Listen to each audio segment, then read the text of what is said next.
Hey there everybody, this is Mike with Low-Def Media, and hey, real quick video today talking about the Sony ZV-1F. Now, I know I had done a video previously about this camera, but that was in my initial usage stage. I'd only had it for a couple weeks and didn't really know how it was going to fit into my content creation.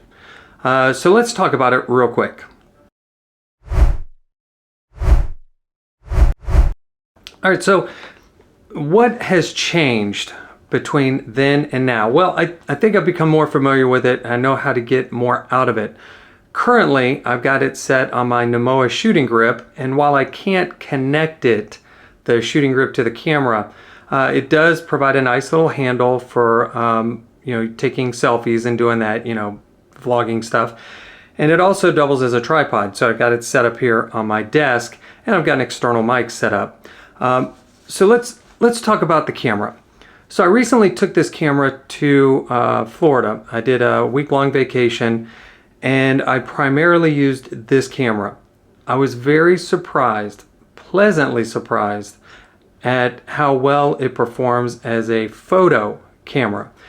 Now, a lot of people would look at the 20mm field of view, the fixed lens, and say, you really need to zoom in, or you're not going to be able to capture all the things you want. And that's true.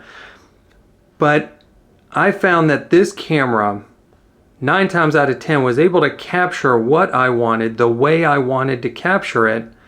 And it did it very easily, without any stress or hassle. It turns on very quickly, and I was able to capture the moment or the thing very quickly and easily. Now for video, initially I was kind of concerned because the stabilization was just a little bit wonky, but I found that if you don't do a lot of heavy movement, that it's okay. And because of the wide field of view, if you put it into Catalyst Browse, which is a free software that you can access online, you can get rid of a lot of that the jittery motion or the movement in your video with a very slight crop. And again, large field of view, so when it crops in, you're not losing a whole lot. So I've also combined this camera with a small rig mini shooting cage or camera cage, and so it's just got the rubber grip on the side and the support bar on the bottom. And the reason why I find this so helpful is it gives you a much larger grip to use, so it feels more like a standard size camera. And then the bar on the bottom gives you a lot of different mounting options. There's even a mounting option in the side, and there's an opening on the bottom that allows you to access your battery and SD card. So this has been a great addition to this whole setup. And I tell you, there are so many features that are built into this camera that are similar to the ZV-1, and the ZV-1 we know is $800.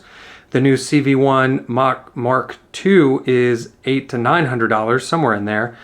And so this price point makes this camera a lot easier on the budget, and you still get a lot of the same features. I've found that I really go to this camera a lot just because it does have a great lens and great 1-inch sensor, and it does a lot of things that content creators need a camera to do. So I think that if you're just getting into this space and you're maybe a little intimidated by a larger DSLR mirrorless camera, and you're not really familiar with the settings to get the most out of a camera, this is a great place to start. The fixed lens really does make it effortless. We'll stick with easy. Makes it very easy. And the software, I think it's the Creator app from Sony. Not great, but good enough to transfer photos and video. And then the SD card. I've got where's it at? It's not here on my desk. Normally I can put my hand on, well, there it is. I've got it. All right, so I use this, okay, and so I don't have product showcase on, so it's not going to focus on this. But this is just a very small adapter that goes to my iPhone. And so right there, no, it's not gonna, let's see if I can do this. All right, there. Now this is the adapter. There we go. And so this allows me to take the SD card straight out of the camera, put it here, connect this to my phone, and then I can start editing photos without being near my laptop. I can also use this for my iPad. And so my iPad has CapCut. And so video, I can take it from here, from the camera, through this, into my iPad, and start editing video. So again, this is a very easy camera, very simplistic, and does a lot of things that content creators need and has a lot of the same features that you'd find in a much more expensive camera. So if you're looking to get into content creation, you want to get away from your phone and you want a dedicated camera, I think that the ZV-1F punches above its weight but does everything for that price that you need it to do. Very economical. So that was it. That's all I got for you today. This is Mike, Low Def Media. If you like it, hey, thumbs up. And if you like content like this, go ahead and become a subscriber. Really appreciate that. Helps out the channel. And we will see you in the next one.